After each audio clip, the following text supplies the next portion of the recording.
Hello, everyone. Happy New Year to you all. How day?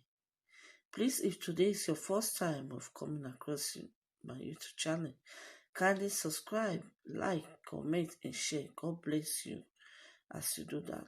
Ever since that, Nnamdi Kanu sent the message to Michael Jen, the manager director of the Chinese Civil Engineering Construction Corporation of Nigeria, the people that are behind the construction of Jubilee from Sudan's Max. Ever since he sent a message to Michael Jen, there have been a serious tension in the Aso Villa to a point that the president of Nigeria even postponed his broadcast to the people because we threatened that we are going to expose them. As I am talking to you right now, the video has gotten into the hands of the international bodies and they are threatening a very big punishment on the Nigerian government, and this is the reason why they are very scared. They are very scared because Nnamdi Kanu has pointed out all of the fault in the marks that was produced by the Chinese team. In case you don't know, this was the major reason why those Chinese medical team came to Nigeria. They were not coming to Nigeria to help Nigeria fight the COVID-19. They were coming into Aso Rock for them to manufacture more of that mask without Jubilee from Sudan traveling abroad again for a new mask. So my brothers and sisters, you can see what is going on. When Nigeria starts suspecting what those people came to Nigeria to do, they start calling for the whereabouts of the medical team. The federal government initially, denied, only for them to accept later that they were still in Nigeria doing their duties and working with the Chinese company, the same one that Nnamdi Kanu called out. Don't forget that it was one day before Nnamdi Kanu called the manager director of the company that manufactured those masks that Nigerians start asking questions. So you can see for yourself that these people are trying to hide their evil atrocities. They are trying to hide it from Nigerians. But one thing they don't know is that they can deceive Nigerians, but they cannot deceive the indigenous people of Biafra. And right now, with the rumors that we're hearing is that maybe they are creating another mask for the vice president of Nigeria. We don't know how true this is, but we are investigating to know what is going on. Because in a country like Nigeria, a country of over 200 million people, it's a shame and a disaster for the first lady of Nigeria to be the leader of this country. It's a coup against the people to a point that even the duties of the vice president of Nigeria has been stripped away from him. As I am talking to you right now, it's not only the indigenous people of Biafra that are calling for the whereabouts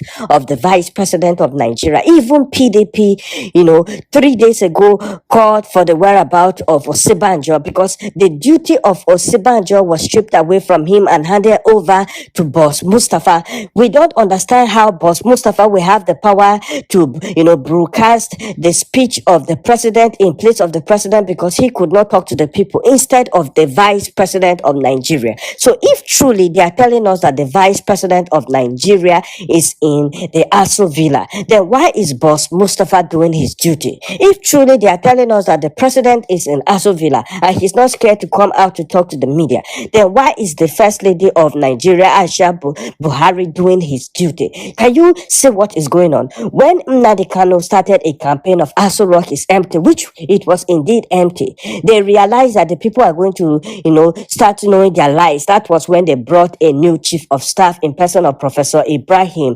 Gambari so that they can cover their evil track. But one thing they don't understand is that we know all of their move. We know exactly what is going on in the Aso Villa. They cannot hide anything from us. And as I am talking to you right now, the wife of Buhari, Aisha Buhari, is having a big problem with the new chief of staff in terms of power control. So my brothers and sisters, Nigerians have to wake up. We are sleeping for too long. We have to wake up. You see, Nigerians only believe in making noise on the internet. They don't believe in action. And this is the reason why these politicians are very comfortable in treating us like slaves. Can you imagine that during this COVID-19 period, a period where they stripped people of their daily, activities, activities because of the pandemic. They decided to lock down Abuja, and Lagos and Ogun State without even providing for the people. People were starving.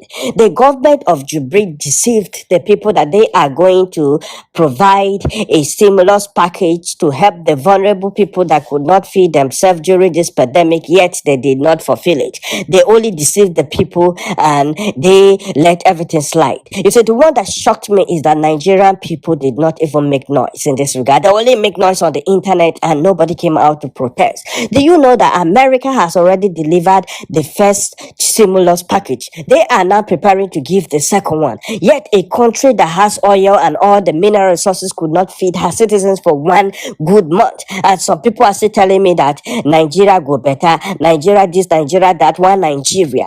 If we have not gotten things right for good 59 years, when do you think we are going to get things right? Keep on asking this question till we get answers. And one thing I want to let everybody understand, that we will never get answer, because Nigeria will only get worse and worse.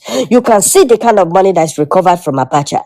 This is how rich those politicians can become, by stealing from you and hiding it abroad. As I am talking to you right now, they are doing the same thing. They are stealing from the people. They are smuggling money into, banks abroad under the expenses of the people. And yet some people are telling me about one Nigeria. We have to wake up. Nigerian people, you are sleeping. You see, when Shore came up with the revolution, I was expecting all Nigerians to support him in this regard, but they abandoned him to fight it alone while he was fighting for Nigerians. And some people are still comfortable telling us that they want change. If you want change, come out and fight for that change. Don't you know that Ghana, before it became what it is today, there was a revolution, a strong revolution there. All those politicians were punished accordingly, because they were the one perpetuating all those evil things happening in the country. The same thing with Nigeria. But what are Nigerians doing to change this thing? You see, those politicians are comfortable in treating people like slaves in this country, because they know that they will only make noise on the internet and they won't do anything. Even when Nnamdi Kanu came out to defend Nigerians and also fight for the division of Nigeria, most people with their stupid mindset came out to attack him, instead of them to support him to integrate this country so that all the trapped nationalities will be free. They were busy making noise. Do you think that the Yorubas are happy with the way the so-called House of Fulani Caliphate are ruling this country? They are not happy, and they have made it that they have already shown sign that they are ready to divide and also go their own way. Why do you think that Tinubu is not actively speaking on the government of Jubilee again? They have taken his voice away.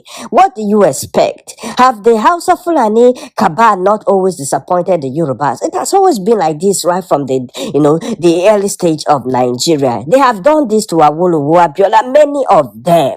They have disappointed them over and over again. But you see, the thing that I didn't understand is that with all this disappointment, how come they still keep on going back to them? When we all know fully well that they are never going to hand over power to the southeast nor the southwest. We know this. Don't deceive yourself.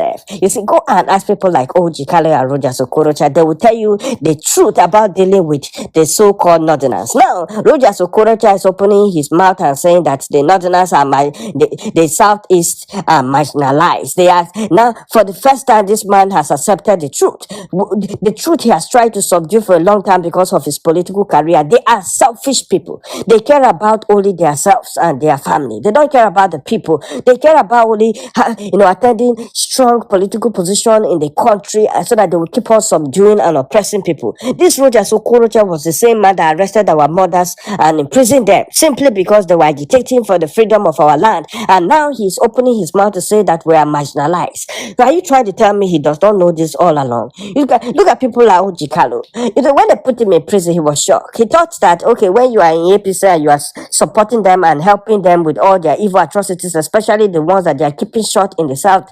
southeast, they will always call support and back you up. He was shocked that they put him in the prison. This is the plans of the northerners. They will make sure they take all of the powers away from all those southeast politicians ahead of 2023, so that they will not have the power to challenge them even when they lose election. We all know that they will lose. So you see, if the southeast are thinking of presidency in 2023, I'm sorry for them, because we have already told them what will happen. Already people like Oji Kalu are now beginning to see for themselves.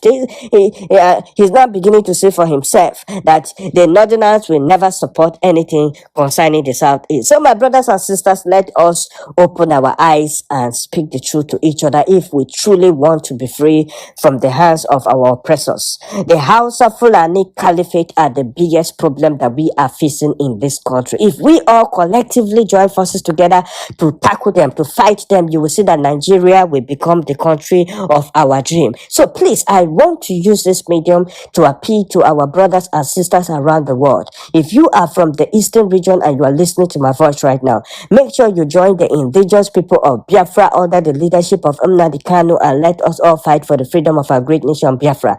Thank you.